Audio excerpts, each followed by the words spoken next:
and the All Indiana Podcast Network. This is the News 8 Daily 8 Podcast, a Wish TV News 8 update.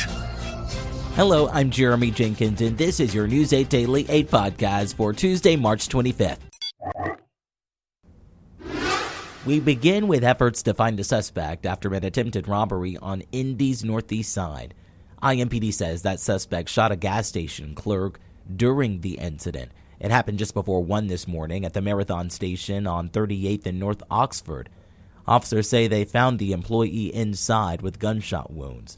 Police tell us that the clerk was taken to a hospital and is now stable. Investigators say the gas station has a number of cameras. They are hoping to utilize them to get clear video of the suspect.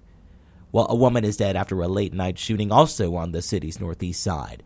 IMPD says it was just before 11 last night when officers responded to reports of a person shot at a home near North Rural and East 18th. When they arrived, officers say they found a woman with gunshot wounds inside. IMPD says she was pronounced dead on scene. Police say they have detained a person of interest, but we are still working to learn what may have led up to this shooting. A Marion County judge has issued a preliminary injunction preventing the release of terminated pregnancy reports. That ruling comes in a lawsuit filed last month by 2 OBGYNs, including Dr. Caitlin Bernard.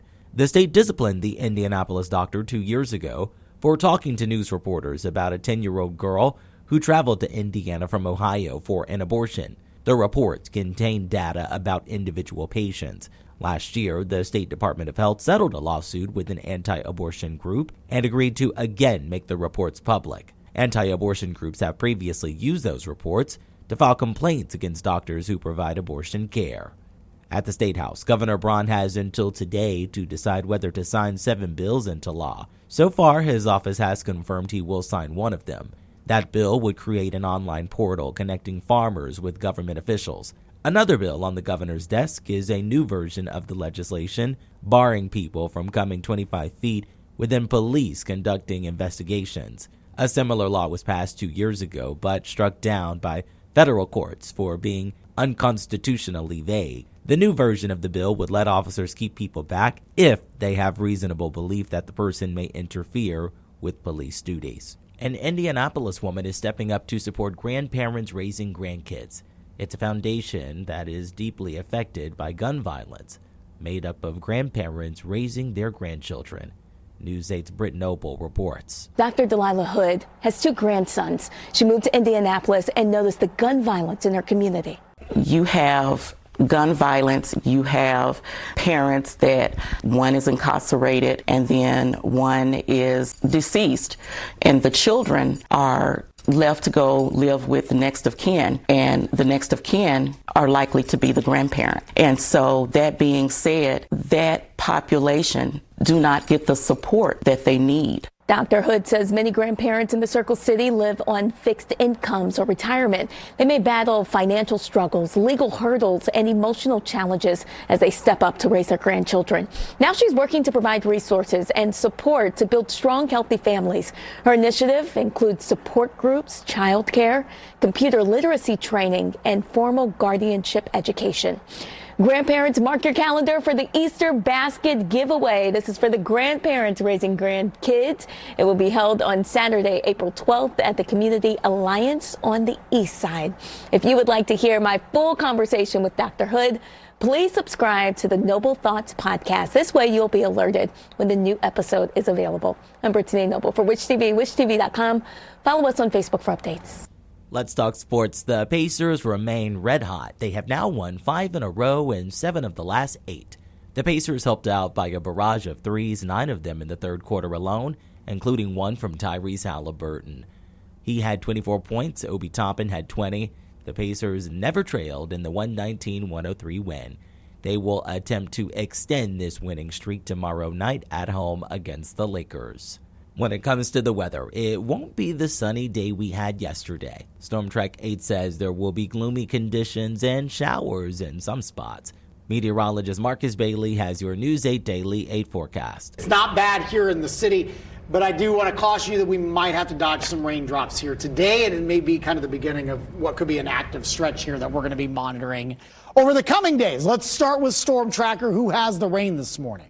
Bloomington, Nashville, Columbus, Bedford, Seymour, North Vernon, Greensburg, even seeing maybe a little bit of light rain down toward Greene County, seeing some light showers, even Terre Haute and Sullivan, all dealing with some showers. All of this is moving east, but it is breaking once you cross the state line into Illinois. So a lot of this is going to avoid the metro area. But what we'll be tracking throughout the day is several waves of energy that are just riding along, north of this trough, this dashed line that you see. So basically along Interstate 74, you're going to get some of these waves moving into the metro area, and that's going to squeeze out some very brief light showers on and off throughout the day for today. Now, because of the clouds, we are not nearly as cold this morning. Lower 40s, Plainfield, Fishers, and Greenfield, and around the metro area, you have dry roads. And I think we'll stay that way for the morning. Drive will keep it mainly cloudy, and numbers just hanging out around 40 degrees. Our best rain chances in the Indy metro area specifically probably come as early as mid-morning and wind down around dinner time for tonight, maybe just a touch after that. And again, at worst, it's scattered, and most of this will be extremely light. So I don't think it's a significant issue, but just something to be aware of throughout the day. Otherwise, we're mostly cloudy. It won't be nearly as bright. We won't be as windy, so there's some good news. And we're seasonably cool, 51 for your high today. Average high for today's date is 55. We're going to really ramp up the activity here. More rain opportunities coming our way, but it also comes with much warmer temperatures each and every day for the rest of the week. I am eyeing a couple rounds of maybe severe weather, maybe highlighted by the end of this weekend. We'll talk about that severe weather risk in my Storm Track 8 forecast coming your way in just a few minutes. To get a peek at Marcus Bailey's full forecast, just head over to wishtv.com, or you can download the Wish TV Storm Track 8 app. And don't forget to check out our Storm Track 8 weather blogs. This has been your News 8 Daily 8 podcast for Tuesday, March 25th. I'm Jeremy Jenkins for Wish TV, wishtv.com, or follow us on Facebook for updates. This is the News 8 Daily 8 podcast, a Wish TV News 8 update on demand. For even more, on demand and on the go, connect with Wish TV on Facebook at wishtv.com and on the free Wish TV mobile app. Thank you for listening, and be sure to like, subscribe, and follow this podcast for updates every weekday morning on the All Indiana Podcast Network and wherever you get your podcast.